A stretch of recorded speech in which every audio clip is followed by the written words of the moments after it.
Gente, vamos falar dessa notícia que chamou bastante atenção na internet, porque o André Marques, né, o ator, apresentador, né, ele lamentou a morte da sua cachorra Tora, essa lindinha aqui de 11 anos, né.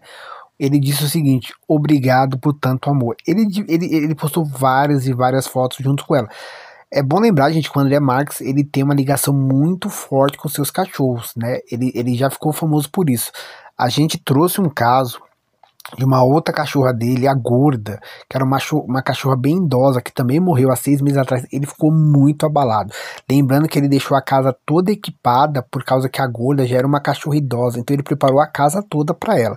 A Tora, né, que morreu recentemente, teve um problema sério de bronquite, né, então levou pro veterinário, ela melhorou, depois ela piorou, né, ela tava com a respiração muito ruim, ele chegou a levar ela no veterinário, mas não adiantou, gente, o pulmão dela já estava muito debilitado e infelizmente ela morreu. O André Marques lamentou bastante, bastante mesmo, né?